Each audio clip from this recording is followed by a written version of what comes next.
नमस्कार साथियों, जय हिंद।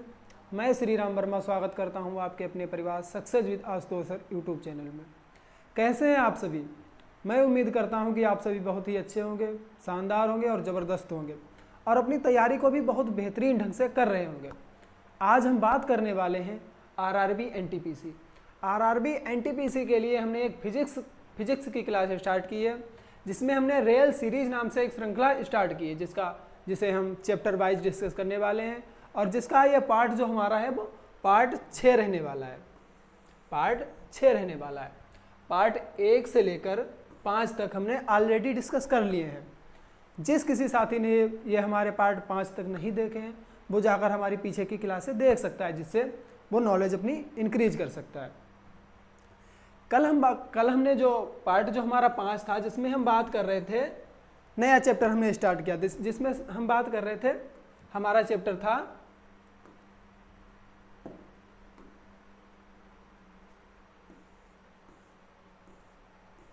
हमारा जो कल चैप्टर था, जो हमने नया चैप्टर स्टार्ट किया था, वो हमारा ये कार्य, शक्ति और ऊर्जा, वर्क पावर एंड एनर्जी, जिसमें हमने कल कार्य को जान लिया था। कार्य क्या होता है, एक बार हल्के नज़र कार्य को आज भी आपको रिवीजन कराते चलेंगे। उसके बाद हम जानेंगे शक्ति को, और शक्ति को जानने के बाद हम जानेंगे ऊर्जा को। शक्ति के बाद हम जानेंगे ऊर्जा को। कार्य को हमने डिस्कस कर लिया है और फिर हम जानेंगे शक्ति को, और शक्ति के बाद हम जानेंगे ऊर्जा को, ऊर्जा क्या होती है। और फिर उसके बाद इस चैप्टर से रिलेटेड जो प्रीवियस ईयर में रेलवे ने क्वेश्चन एग्जाम में जो क्वेश्चन पूछे हैं, उन एग्जाम्स पर हम बात करेंगे। कार्य क्या होता है,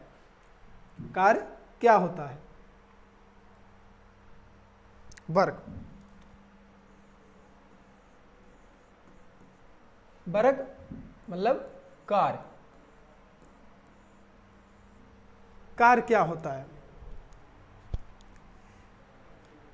कार्य में हमें सामान्यतः दो चीजें देखने को मिलती है। वो हमें कैसे पता लगेगा? कार्य का फार्मूला होता है W = F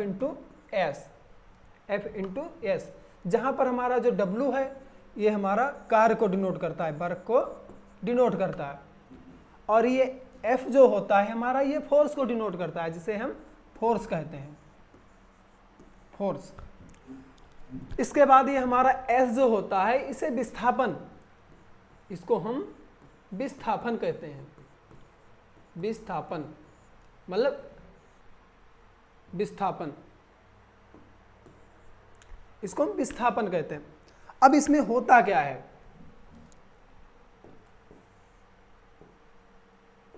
इसमें होता ये है, ये क्या कहता है, ये हमारा जो फार्मूला है, ये डिफिनीशन हमारी क्या कहती है? वर्क वह होता है जिसमें फोर्स भी लगता है और विस्थापन भी होता है। जहां पर हमारा फोर्स भी लगाया जाता है और विस्थापन भी होता है, वहां पर हमारा वर्क होता है। अगर हमारा फोर्स ना लगाया गया हो और विस्थापन हो जाए, फोर्स ना लगाया जाए और विस्थापन हो जाए, ऐसा तो पॉसिबल तो नहीं है। यदि XYZ हो जाए तो हमारा जो वर्क है वो 0 रहने वाला है। अब ऐसा ही सेम और क्या होता है, यदि फोर्स तो कोई लगाया गया, मान लिया फोर्स तो लगाया गया है, कोई मान लिया न्यूटन में, फोर्स न्यूटन में लगाया जाता है, फोर्स तो लगाया गया है, लेकिन विस्थापन नहीं हुआ है। यदि वस्तु में या किसी वस्तु में विस्थापन नहीं हुआ, विस्थापन 0 रहा, तब भी हमारा जो वर्क रहने वाला है वो हमारा 0 ही रहेगा। ये हमने कल अच्छे से इसकी डेफिनेशन भी देखी थी। अब फोर्स होता कितने प्रकार का है? हमारा फोर्स जो है वो 3 प्रकार का होता है। वर्क जो हमारा है वो 3 प्रकार का होता है। कौन कौन सा? वर्क वर्ग जो है हमारा वो 3 प्रकार का होता है। नंबर 1,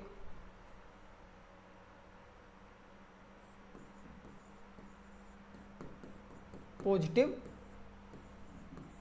वर्ग, पॉजिटिव वर्ग। नंबर 2, निगेटिव वर्ग, निगेटिव वर्ग। और नंबर 3 जो है वो हमारा जीरो वर्ग होता है। जीरो वर्ग, जीरो वर्ग मैंने अभी आपको बताया भी, अब फिर से जान लेंगे एक बार। सबसे पहले हम जानेंगे कि पॉजिटिव वर्ग क्या होता है।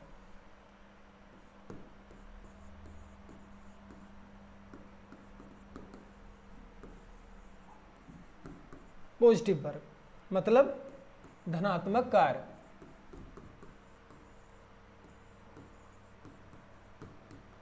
धनात्मक कार्य, धनात्मक कार्य क्या होता है? धनात्मक कार्य क्या होता है? हमारा कार्य क्या होता है? W equal to force into विस्थापन। अब इसमें होता यह है, यदि फोर्स भी हमारा इसी डायरेक्शन में लग रहा है, माना फोर्स हमारा इस डायरेक्शन में लगाया जा रहा है, तथा विस्थापन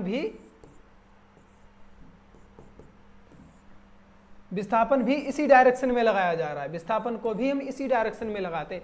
फोर्स और विस्थापन की अगर एक ही डायरेक्शन होती है तो वहां पर हमारा वर्ग जो है वो पॉजिटिव होता है। जैसे कोई एक एग्जांपल ले लेते हैं।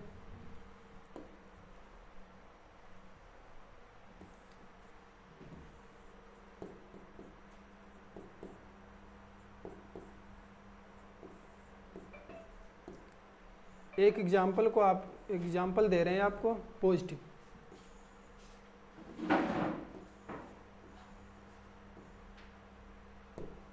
ये रहा। अब इसमें ये बंदा जो है हमारा, ये वेट उठा रहा है, इसने फोर्स ये ऊपर के लिए फोर्स लगाया। ये जो वेट था इसका यहाँ पे था पहले, इसने उठाया, फोर्स ऊपर के लिए लगाया और ऊपर उठाई। ये जो इंस्ट्रूमेंट है इसने इसको ऊपर उठाया। अब इसमें विस्थापन ये तो यहाँ पे था, इसमें ये इतना विस्थापन भी हुआ, एस विस्थापन भी हुआ। जिस डायरेक्शन में विस्थापन हुआ और उसी डायरेक्शन में फोर्स भी लगा, अब ये दोनों डायरेक्शन सेम हो गई। यदि दोनों डायरेक्शन सेम हो गई तो यहाँ पे जो हमारा वर्ग है वो पॉजिटिव हो गया, वर्ग धनात्मक। ठीक, जान चुके होंगे आप सभी। अब देखते हैं निगेटिव वर्ग क्या होता है। हमारा ऋणात्मक वर्ग क्या होता है, ऋणात्मक कार्य क्या होता है? एक सेकंड रुकिएगा। निगेटिव वर्ग क्या होता है? निगेटिव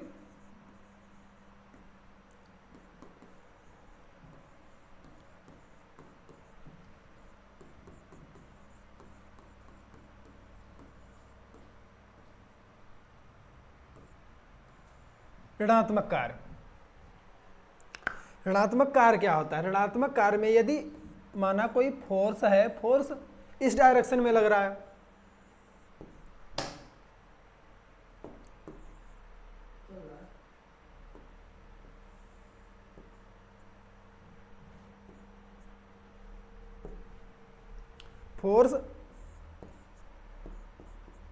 फोर्स और विस्थापन जो हमारा है वो विपरीत डायरेक्शन में हो रहा है, एक दूसरे के अपोजिट हो रहे हैं। अब विस्थापन इस डायरेक्शन में हुआ है, फोर्स अपोजिट डायरेक्शन में लगा है, तो यहाँ पर जो हमारा वर्ग है वो ऋणात्मक रहने वाला है। यहाँ पर वर्ग हमारा ऋणात्मक रहेगा, निगेटिव। ये भी जान चुके होंगे आप सभी। अब हमारा वर्ग जीरो वर्ग क्या होता है ये भी देख लेते हैं एक बार।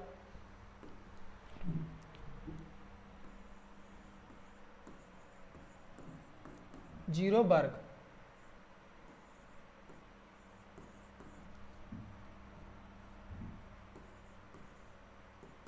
शून्य कार्य। आपको यह भी बताएंगे ये हुआ क्यों, ऐसा क्यों हुआ, क्यों ऋणात्मक हुआ, क्यों धनात्मक हुआ और क्यों जीरो हुआ। पहले समझते हैं इसको, जीरो क्यों हुआ। जीरो हमारा होता है यदि फोर्स और विस्थापन, ये हमारा विस्थापन और ये हमारा फोर्स। यदि फोर्स और विस्थापन एक दूसरे के 90 डिग्री पर हो जाते हैं, एक दूसरे के 90 डिग्री पर रहते हैं, फोर्स और विस्थापन के बीच यदि 90 डिग्री का कोण बनता है, तो वहां पर जो हमारा वर्ग रहने वाला है वो वर्ग 0 हो जाएगा, वर्ग 0, वर्ग 0 हो जाएगा। क्यों हो जाएगा? अब यहाँ पर एक कोण बनता है, वो एक फार्मूला होता है हमारा, अभी हमने आपको बताया W = F × S। S के आगे ये S cos थीटा होता है। अब cos थीटा = 90 डिग्री। अब cos 90 डिग्री का मान 0 होता है, cos 90 डिग्री का मान 0 होता है। अब हम इस सूत्र में ये 0 का मान रखेंगे। हमारा सूत्र है W = F × विस्थापन गुणे cos थीटा। cos थीटा हमारा बन जाएगा फोर्स। अब cos थीटा का मान तो 0 हो गया। अब 0 की किसी से भी मल्टीप्लाई करोगे तो हमेशा 0 ही आता है, किसी से भी मल्टीप्लाई करोगे तो 0 ही आएगा।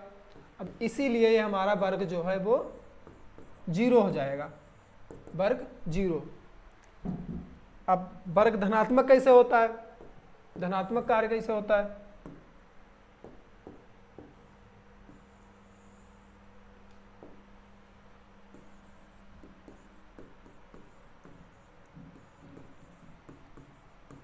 धनात्मक कार्य कैसे होता है?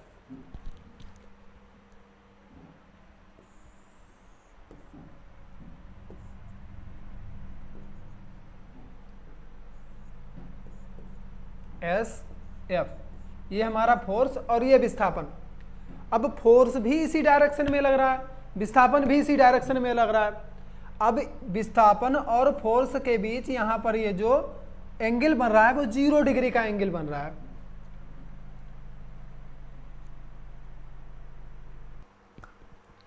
धनात्मक कार्य क्या होता है? अब cos 0 का मान, हमारा cos 0 का मान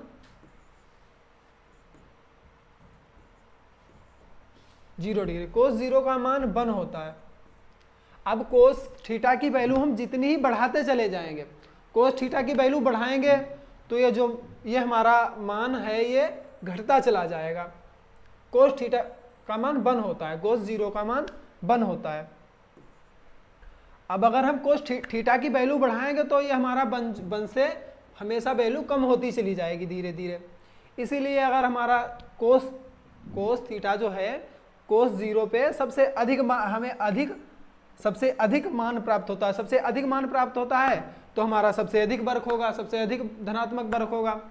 अब ये कहानी चलती है 89 डिग्री तक, मतलब 89 डिग्री तक, और 90 डिग्री पर ये जाके बिल्कुल 0 हो जाता है।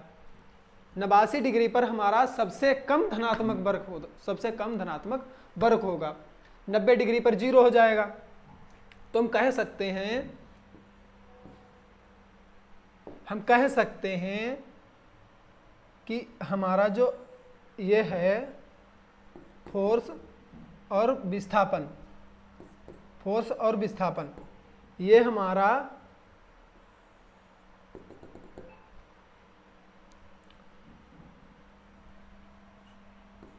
फोर्स और विस्थापन ये हमारा 0 से 89 डिग्री तक धनात्मक रहता है, 0 से 89 डिग्री तक धनात्मक रहता है।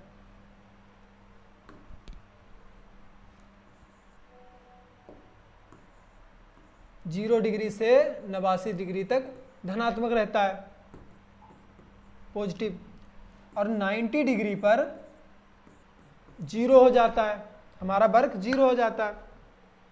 और 91 से 91 डिग्री से लेकर 180 डिग्री तक, 91 डिग्री से लेकर 180 डिग्री तक ये ऋणात्मक रहता है, निगेटिव रहता है।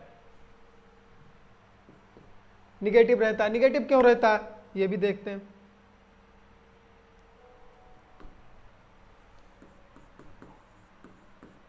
ऋणात्मक ऋणात्मक कार्य, निगेटिव क्यों रहता है?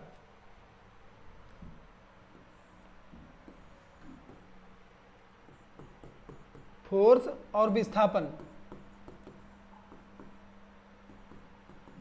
फोर्स और विस्थापन,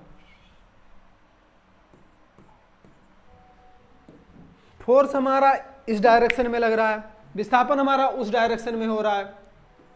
यहां पर हमारा फोर्स इस डायरेक्शन में और विस्थापन उस डायरेक्शन में। अब डायरेक्शन दोनों की अपोजिट है, फोर्स और विस्थापन की डायरेक्शन अपोजिट है। अब डायरेक्शन अपोजिट है तो वर्क जो है हमारा वो निगेटिव होगा, वर्क निगेटिव होगा। क्यों निगेटिव होगा?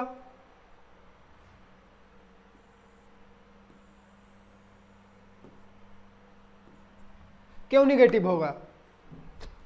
180 डिग्री पर, ये 180 डिग्री है, 180 डिग्री, 180 डिग्री पर सबसे कम ऋणात्मक मान होता है।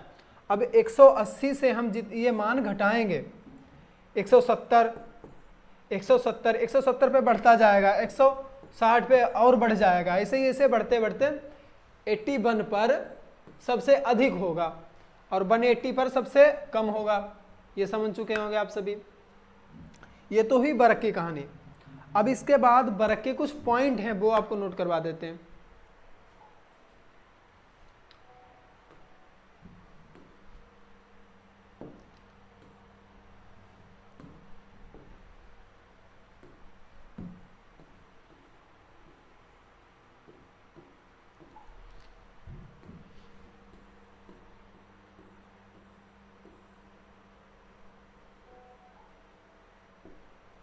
ये एक बार इन पे नजर डाल लेते हैं हल्की हल्की, फिर उसके बाद हम एनर्जी को पढ़ेंगे। एनर्जी क्या होती है? CGS unit of work is dyne centimetre बराबर आर्ग। सीजीएस मात्रक में, सीजीएस मात्रक पद्धति में वर्क को हम अर्ग लिखते हैं, वर्क को हम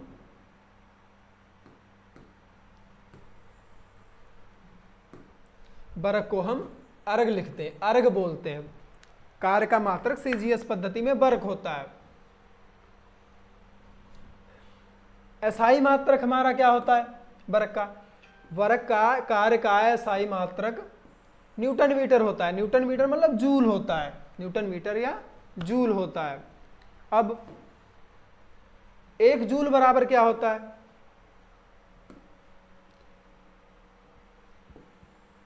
1 जूल बराबर 1 जूल बराबर 1 न्यूटन 1 मीटर। 1 जूल बराबर 1 न्यूटन इंटू 1 मीटर। अब और क्या होता है? 2-3 वैल्यू है वर्क की, अब देख लेंगे एक बार हल्का हल्का, फिर आगे बढ़ेंगे। अब 1 जूल बराबर 10 की पावर 5 डाइन इंटू 10 की पावर 2 सेंटीमीटर स्क्वायर। एक ये वैल्यू वर्क की होती है, ये वैल्यू वर्क की होती है। या और इसको सरल करेंगे, 1 जूल बराबर 10 की पावर 7 डाइन सेंटीमीटर। 1 जूल बराबर 10 की पावर 7 डाइन सेंटीमीटर। अब इसको सीजीएस मात्रक में कैसे, सीजीएस मात्रक पद्धति में क्या लिखेंगे?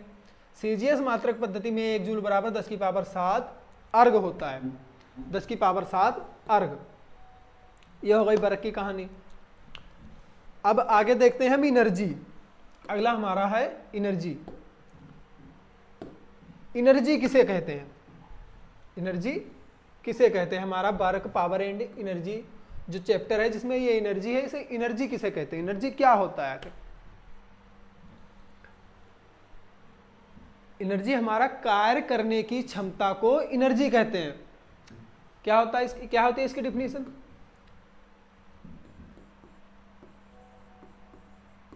कार्य करने की क्षमता को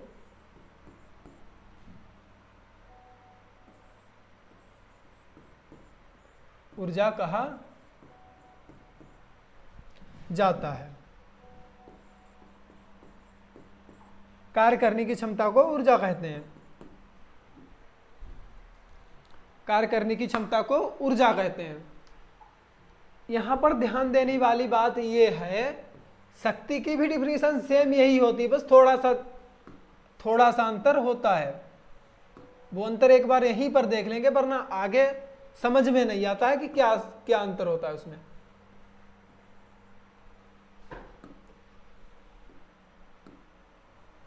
शक्ति जो है हमारा, शक्ति के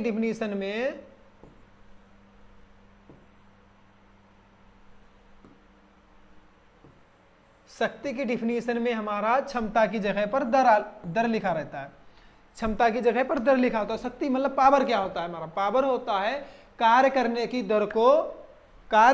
दर को शक्ति कहते हैं। कार्य करने की दर को शक्ति कहते हैं, और कार्य करने की क्षमता को ऊर्जा कहा जाता है। ठीक, अब ऊर्जा क्या होता है? ऊर्जा हमारी दो प्रकार की होती है। एनर्जी हमारी दो प्रकार की होती है। इसको दो भागों में बांटा गया। एनर्जी एक होता है kinetic energy,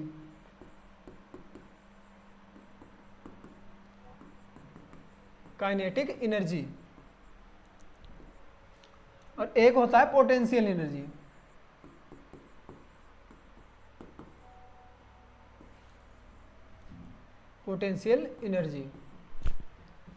kinetic energy, potential energy या गतिज ऊर्जा, इसको हिंदी में कहते हैं गतिज ऊर्जा।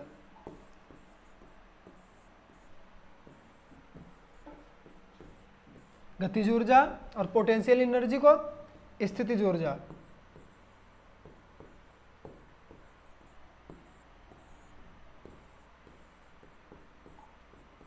स्थितिज ऊर्जा, गतिज ऊर्जा और स्थितिज ऊर्जा ये क्या होती है? अब इनको एक बार समझेंगे।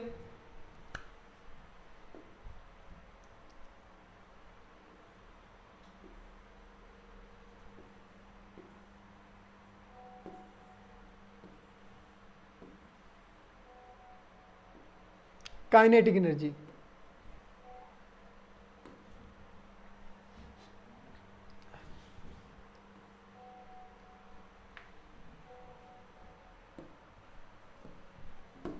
गतिज ऊर्जा क्या होता है? Kinetic energy.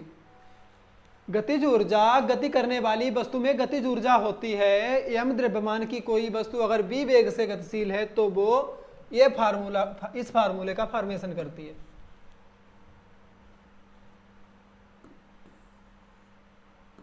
ये हमारा काइनेटिक एनर्जी का फार्मूला होता है। इसको समझेंगे क्या होता है ये।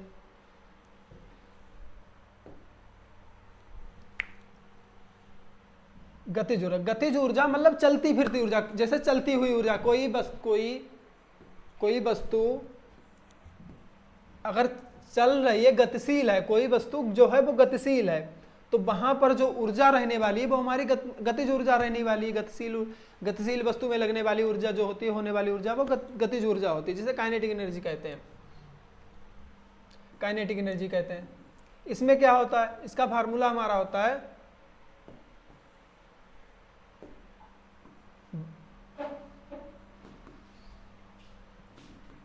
काइनेटिक एनर्जी बराबर 1/2 mv²। 1/2 mv²। यह क्या होता है? ये एक अदिश राशि होती है। अदिश राशि होती है। काइनेटिक एनर्जी हमारी जो है वो अदिश राशि होती है। वर्ग भी हमारा अदिश राशि होता है, पावर भी अदिश राशि होती है। जो हमारा ये चैप्टर है, वर्ग, पावर एंड एनर्जी, ये तीनों जो राशियां होती हैं हमारी अदिश राशियां होती हैं। अब क्या होता है इसमें 2-3 पॉइंट होते हैं। यदि हम वेग का मान बढ़ाएंगे तो काइनेटिक एनर्जी हमारी 4 गुना बढ़ेगी। अगर वेग को हम 2 गुना करेंगे तो काइनेटिक एनर्जी हमारी 4 गुना बढ़ेगी। कैसे बढ़ेगी समझते हैं। फार्मूला हमारा होता है, सूत्र ये जो है, काइनेटिक एनर्जी बराबर 1/2 mv²। 1/2 mv²।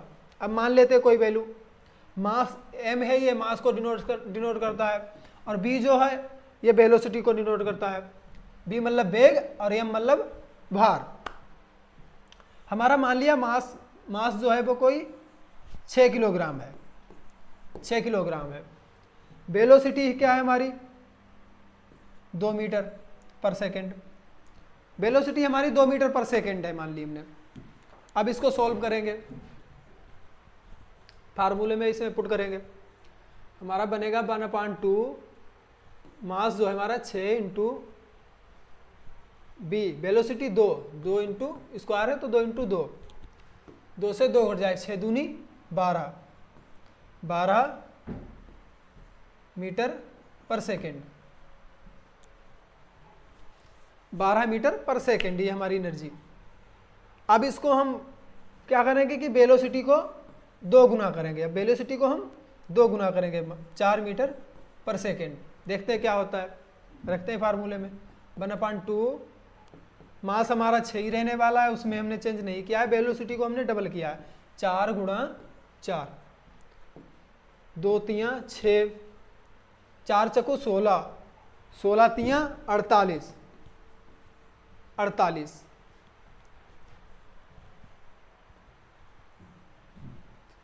1 सेकेंड।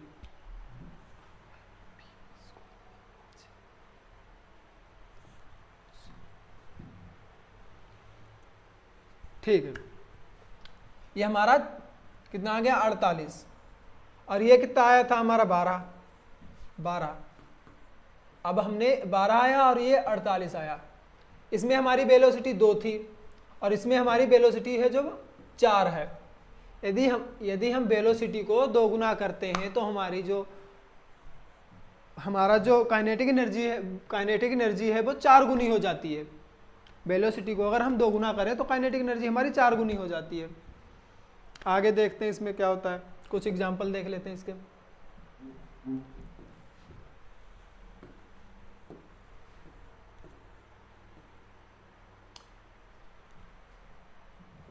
ये अगर किसी वस्तु का वेग 2 गुना कर दिया जाए तो उसकी गतिज ऊर्जा कितनी गुनी बढ़ जाएगी, बताएंगे कितने गुनी बढ़ जाएगी। अभी हमने किया है 4 गुनी बढ़ जाएगी।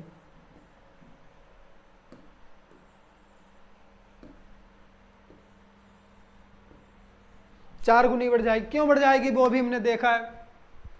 अगर किसी वस्तु का वेग हम 2 गुना करते हैं तो उसकी गतिज ऊर्जा 4 गुनी बढ़ जाएगी। काइनेटिक एनर्जी जो है वो हमारी 4 गुनी बढ़ जाएगी।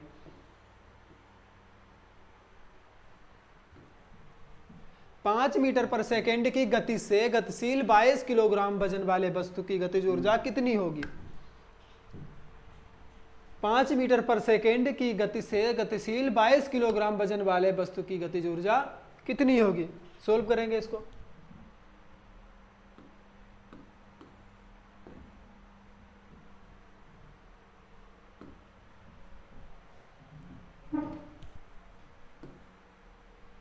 पढ़ेंगे और सॉल्व करेंगे। हमारा सूत्र होता है काइनेटिक एनर्जी बराबर 1/2 mv square, 1/2 mv square. Value put करेंगे 1/2 मास हमारा कितना है 22 किलोग्राम, 22 किलोग्राम। हमारा वेग है 5 मीटर पर सेकेंड, 5 इंटू 5 स्क्वायर होता है मीटर पर सेकेंड। 11 पंचे 55, 11 पंचे 55, 55 पंचे 275, 55 पंचे 275। हमारे ऑप्शन सही नहीं है इसमें, ये 275 ये हमारा आंसर रहने वाला है 275। आगे देखेंगे, एक दो और सवाल इसके देख लेंगे फिर आगे बढ़ते हैं क्या है। अच्छा, ये कुछ एग्जाम्पल इसके गतिज ऊर्जा के कुछ उदाहरण, कुछ एग्जाम्पल्स गतिज ऊर्जा के। जमीन पर दौड़ता लड़का, जमीन पर दौड़ता लड़का, जमीन पे अगर कोई लड़का दौड़ रहा है तो उसकी गतिज ऊर्जा, उसमें गतिज ऊर्जा हो, वो गतिज ऊर्जा कहलाएगी। चलती हुई बस या ट्रेन, इसमें भी गतिज ऊर्जा होती है। रनवे पर चलता हुआ एरोप्लेन, रनवे पर चलता हुआ एरोप्लेन, इसमें भी गतिज ऊर्जा होगी। ध्यान रखना है यहाँ पे, रनवे पर चलता हुआ एरोप्लेन, उसमें गतिज ऊर्जा होगी यदि एरोप्लेन जो है टेक ऑफ कर चुका है, उड़ रहा है, ऊपर आसमान में उड़ रहा है, तो वहां पर हमारी गतिज ऊर्जा और प्लस पोटेंशियल एनर्जी, स्थितिज ऊर्जा, दोनों ही ऊर्जा होगी उसमें। ये बात सही है।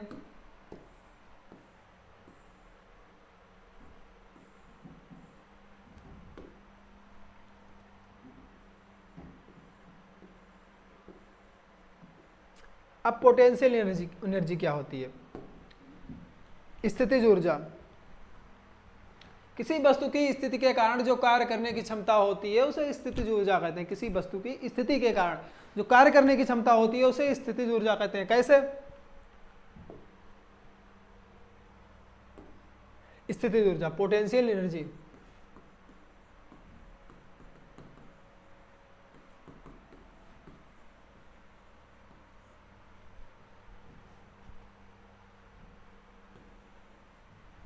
Potential energy.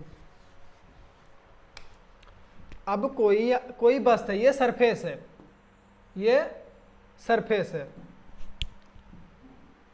यहां पर कोई वस्तु रखी है, कोई वस्तु रखी, उसको हमने अपनी ऊर्जा लगाकर अपने हाथ से उठाकर यहां पर फिक्स किया, यहां पर फिक्स किया।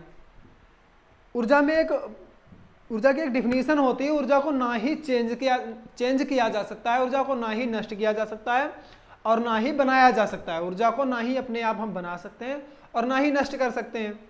यहाँ पे क्या हुआ, हमने कोई ऊर्जा अपने आप अपने शरीर से, अपने हाथ से लगाई, ऊर्जा लगाकर हमने इस वस्तु को यहाँ पर फिक्स किया।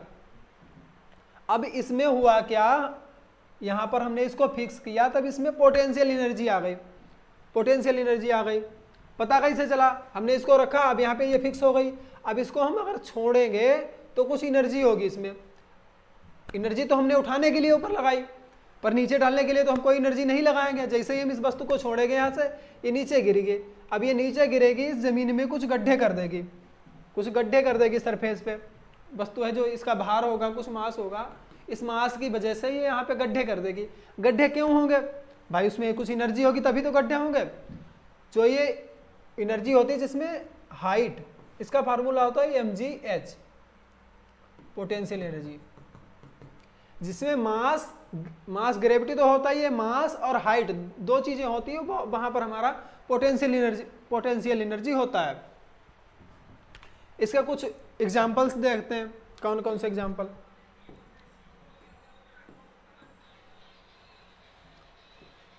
एग्जांपल ये हमारा फैला हुआ या संपीड़ित स्प्रिंग, फैला हुआ या संपीड़ित स्प्रिंग। ये कोई स्प्रिंग है, ये स्प्रिंग है। अब इसको हमने नीचे पुश किया, दबाया, नीचे स्प्रिंग को दबाया, दबा के छोड़ा, दबाए रहे। अब हम जैसे ही इसको छोड़ेंगे, दबाने के लिए तो हमने एनर्जी लगाई है, अब हम इसको छोड़ेंगे तो इसमें कुछ एनर्जी है, जो कुछ एनर्जी जिसे हम पोटेंशियल एनर्जी कहते हैं वो प्रोड्यूस हो गई है। अब जैसे ही हम इसको छोड़ेंगे तो ये प्रेशर लगाएगा ऊपर के लिए, ये ऊपर के लिए ऊपर फेंक देगा हाथ हमारा, कुछ एनर्जी होगी तभी तो ये फेंकेगा, ऐसे थोड़ी कुछ कर ऊपर उठा देगा। इसी एनर्जी को हम पोटेंशियल एनर्जी कहते हैं। अब दूसरा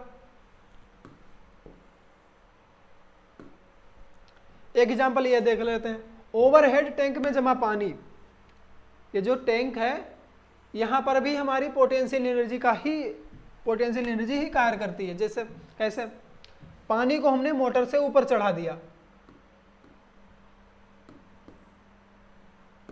पानी को हमने मोटर से ऊपर चढ़ा दिया। चढ़ाने में तो मोटर इलेक्ट्रिक एनर्जी द्वारा हमने चढ़ाया, ऊपर इलेक्ट्रिक एनर्जी लगी, लेकिन ऊपर से नीचे लाने के लिए हम कोई एनर्जी थोड़ी लगा रहे हैं। हम अपना नल खोलेंगे और पानी नीचे निकलने लगेगा। कोई एनर्जी कार्य कर रही है तभी तो पानी नीचे गिर रहा है। ये हो गया, ये भी एग्जांपल हो गया, समझ गए होंगे आप सभी।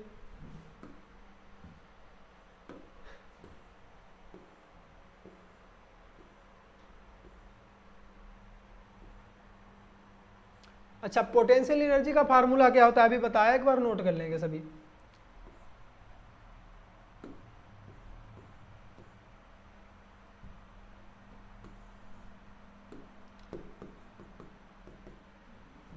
mgh। इसमें m क्या होता है, m हमारा मास को रिप्रेजेंट करता है, g हमारा ग्रेविटी को रिप्रेजेंट करता है, ग्रेविटी को, और h हाइट को।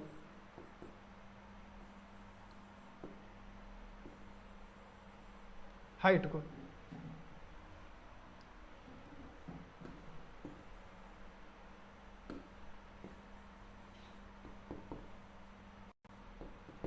एच हमारा हाइट को रिप्रेजेंट करता है। कुछ इसके क्वेश्चन हैं, उनको भी हम देख लेते हैं एक बार, प्रीवियस ईयर में आए हुए हैं।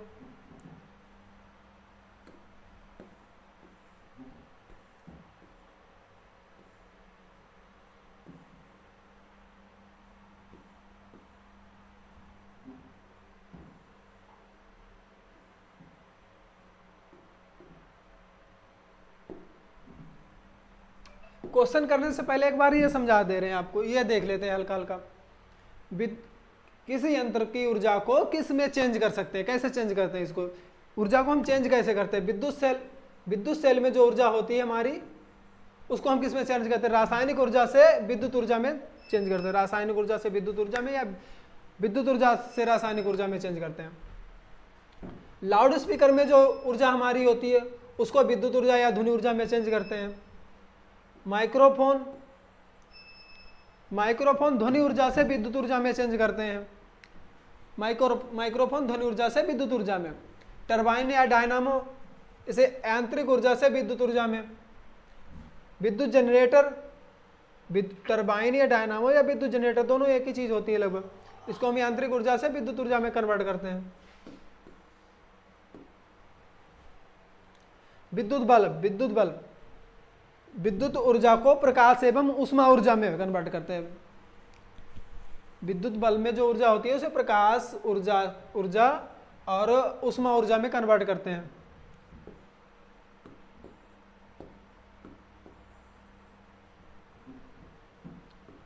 फोटो इलेक्ट्रिक सेल प्रकाश ऊर्जा को विद्युत ऊर्जा में। वाद्य यंत्र यांत्रिक ऊर्जा से ध्वनि ऊर्जा में। बारिश स्थितिज ऊर्जा को गतिज ऊर्जा में। बारिश ऊपर से पानी गिरता है उसे हम स्थितिज ऊर्जा या गतिज ऊर्जा में कन्वर्ट कर लेते हैं। ये हो गया।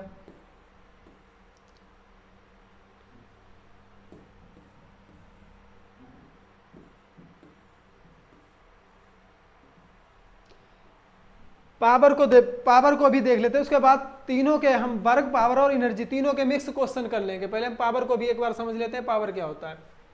अभी हमने बताया भी पीछे, कार्य करने की दर को शक्ति कहते हैं, कार्य करने की दर को शक्ति कहते हैं। पावर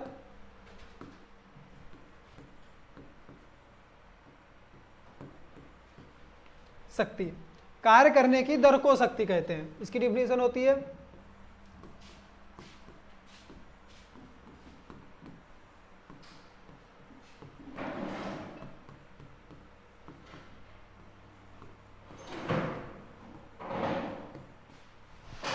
कार्य करने की दर को शक्ति कहते हैं।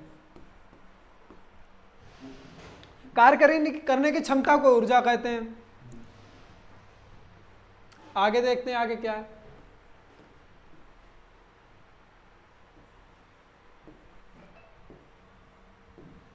शक्ति का एसआई मात्रक जूल पर सेकेंड होता है या वाट। शक्ति का व्यवहारिक मात्रक अशुद्ध शक्ति, व्यवहारिक मात्रक या उद्यमिक मात्रक जो हमारा होता है वो अशुद्ध शक्ति होता है। फैक्ट्रियों में लिखा रहता है हॉर्स पावर, कितने हॉर्स पावर का ये हमारा इंजन है, मोटर है, कितने हॉर्स पावर का है, कितने हॉर्स पावर से शक्ति जनरेट करता है। शक्ति का औद्योगिक मात्रक अशुद्ध शक्ति या हॉर्स पावर होता है। जनरेटर या मोटर की शक्ति को एचपी में व्यक्त किया जाता है। जनरेटर या मोटर या फिर ट्रांसफार्मर, जो हमारे घरों में घर की लाइट के लिए जो ट्रांसफार्मर होते हैं उनको जो है उनकी वैल्यू किलोवाट में लिखी रहती है, kWh। हमारे घर के मीटर में भी लिखा रहता है kWh। जनरेटर या मोटर की शक्ति को एचपी में व्यक्त किया जाता है। एग्जाम कभी कभार क्वेश्चन भी पूछ देता है, जनरेटर में जो पावर होती है वो कौन सी पावर होती है, हॉर्स पावर या फिर हमारा ये किलोवाट। तो हम सही आंसर करेंगे किलोवाट। अधिक क्षमता वाले जनरेटर या ट्रांसफार्मर की शक्ति को किलोवाट में व्यक्त किया जाता है।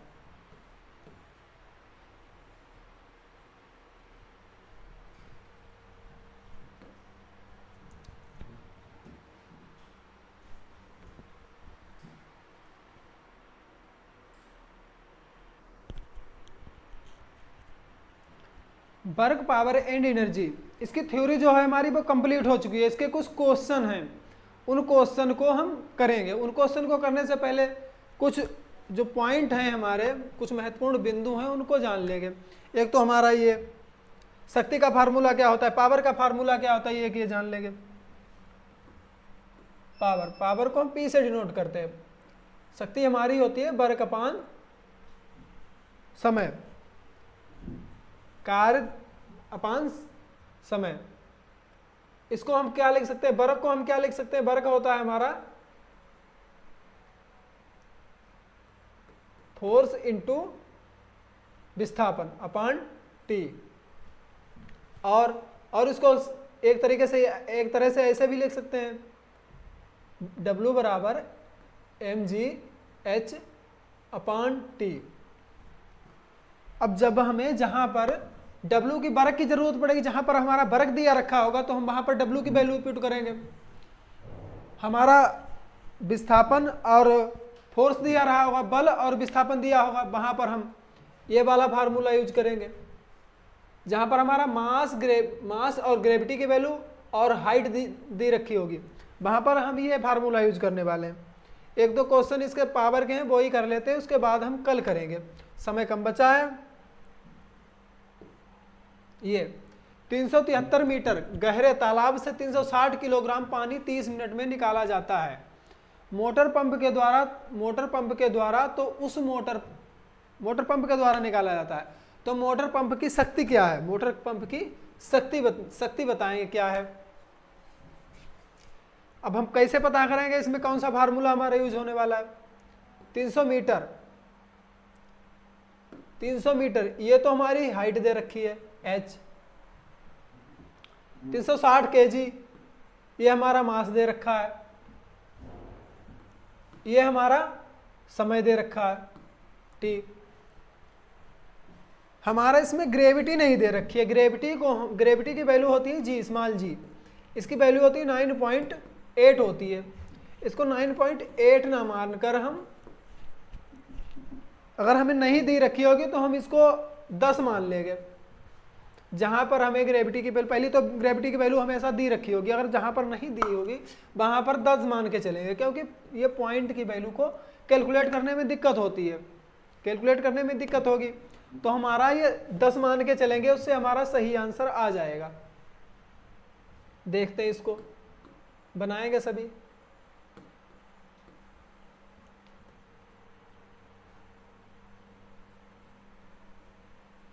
फार्मूला हमारा कौन सा यूज होगा,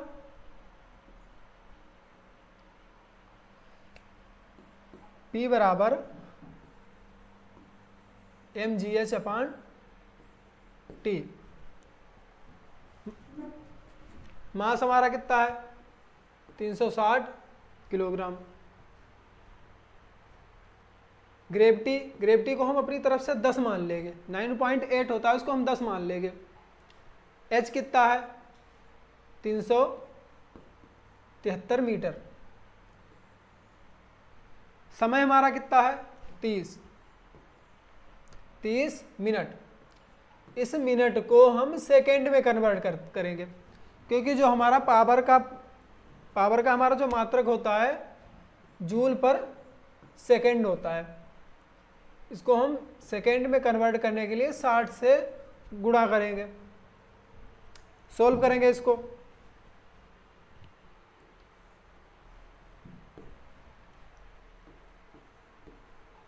साठ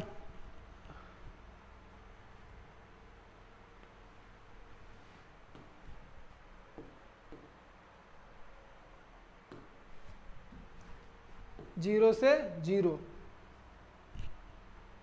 3 एकम 3, 3 दूना 6, कितनी आ जाएगी वैल्यू, 2 गुनी 7 दूनी 14, 140, 3 दूना 6, 746 वाट। हमारी पावर जो है वो 746 वाट, 746 वाट आ जाएगी।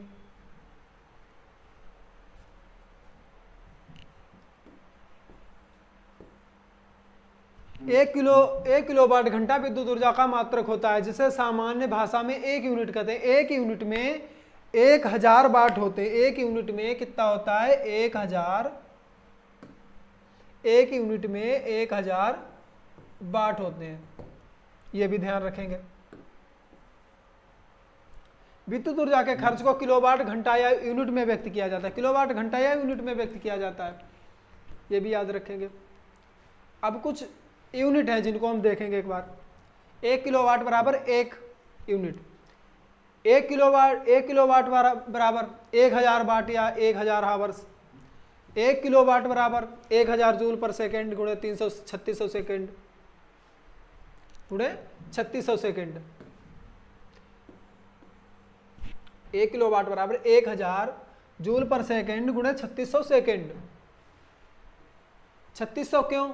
ये 1 घंटा है ना, 1 घंटे में 3600 सेकेंड होते हैं हमारे। 3600 सेकेंड, सेकेंड में कन्वर्ट कर लेंगे, 3600 से मल्टीप्लाई करिए।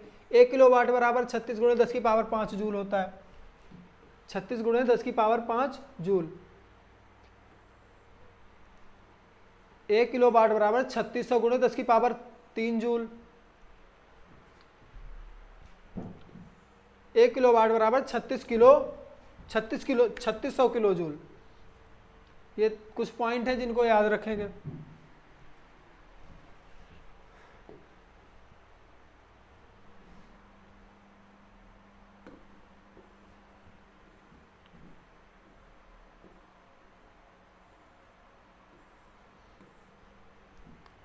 चलिए साथियों, फिर आज की क्लास को यहीं पर समाप्त करते हैं। आगे हमारे कुछ क्वेश्चंस हैं जिनको हम कल डिस्कस करेंगे, जिनको हम कल करेंगे। धन्यवाद साथियों।